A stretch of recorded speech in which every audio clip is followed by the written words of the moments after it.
KSANG has been involved with helping with our government to take care of our people. Because we are originally from Kwara, we saw the need that we need to give some cooperation with the government as regards to health care. Anywhere in the world, health care is very vital for the economy, for good life, for healthy citizens.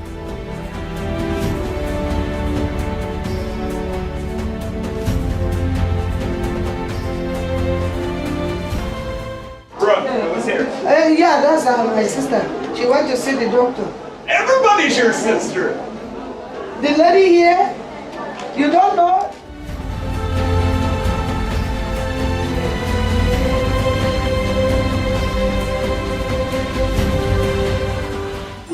This is not the first time we're doing this. I think this is a continuation of the collaboration between Kwara State Association of Nigeria and USA and the Kwara State government.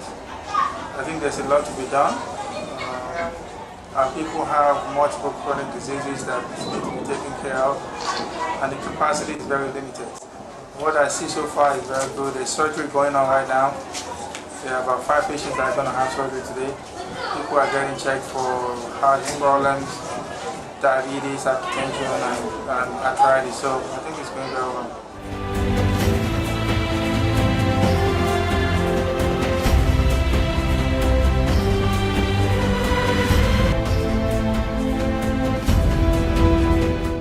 Like baby ara ríro ẹsẹ̀ dídùn. Okay. Ìfúnpá ni tí ìfúnpá náà lè léyìí ẹni tá a kọ́ ní operation sí ìfúnpá náà nìyẹn tí ibà ní tí wọ́n á ti ṣàlàyé yẹn fún méjì lọ́gbọ̀n. Méjì náà fún Fatima méjì wọ́n fún eléyìí.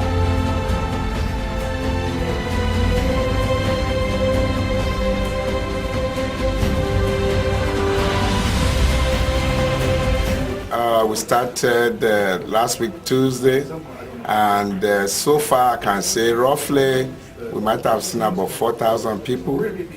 Very busy. A lot of need here for surgery. And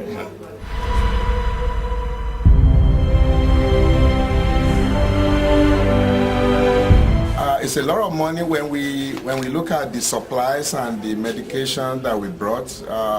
It could be estimated at around 175,000. But understand that we also travel. We pay for our fares from the U.S. And when you look at what people are giving up, like for me, I have to hire pharmacists to take care of my business. The surgeon have to close their business. Many staff have to give up 2 weeks of pay. When you add that together, that's another $150,000. We've been to other places that you don't even see the CMD. He just sits down in the office. You have to go knock the door. If every CMD in hospital is like Dr. I think Nigeria will improve. Ordinarily, we run maybe a hypertensive clinic every Thursday in this hospital. But for the past 1 week plus now, we have been running clinics daily from 8 to 6 p.m. On our clinics days, we have an overload of patients. We put a bar, and you see people will so certain that they are not attended to, they have to go home. For the past 7-8 days, going to about 2 weeks now, we have been seeing patients on the daily basis from 8 to 7 p.m. And this is quite an achievement. And you see that people don't have to pay out of pocket. It's also significant. Àti ìwádìí ìwò owó kankan lọ́wọ́ wa àdúrà mi ní sí pé gbogbo tí wọ́n fún wa kọ́dọ̀ ìjọba wa lára ni. Bó ní ẹ ṣe dúpẹ́ lọ́wọ́ àwọn ọmọ Kwara tí ń bẹ ní òkè òkun tí wọ́n wá fún yín ní.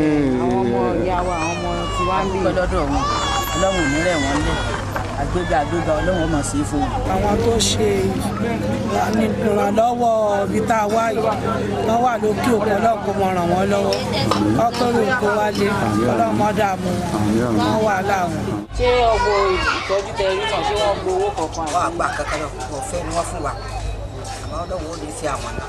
ọlọ́run oṣù jẹ́ wọn bá bí tán lọ dáadáa àmín àmín. ọlọ́run jẹ́ wọn rà bọ̀. níta rí sí yóò dùn mọ́ wa púpọ̀ púpọ̀ tó ra dúpẹ́ ń tán ṣe fún wa yìí torí ọ̀pọ̀lọpọ̀ olówó ń bẹ́ẹ̀ rìn tí wọ́n ṣe rí lẹ́yìn fún wa àṣèdúpẹ́ fọlọ́nà pé àlàáfíà wa náà wọ́n fi wá fún wa ní ìlú so adúpẹ́ lọ́wọ́ wọn gidi gan.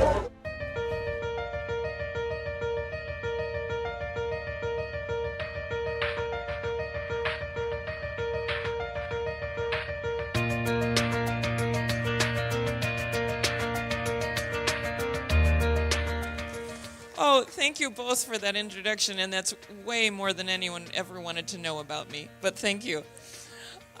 It is really a pleasure to be here, and particularly I'm here because of Wole. And yeah, he's a good guy. And I'll tell you what I like about him and what stood out from that very first day at the group of pharmacists in Springfield is that he was asking a question not because he was concerned about his own profits, but he was concerned about the people who he helps every day of the week at his pharmacy, and that showed through. And so knowing him as I do, it's not a surprise to find out how excited he is about what this group is doing back in Kwara State, particularly in terms of healthcare. And your achievements are amazing. So I'm really pleased to be here this evening to celebrate that with you.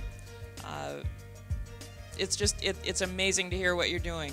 But I also want to, in addition to welcoming you to Illinois, to encourage you on two fronts, one on a broad scale and one on a smaller scale.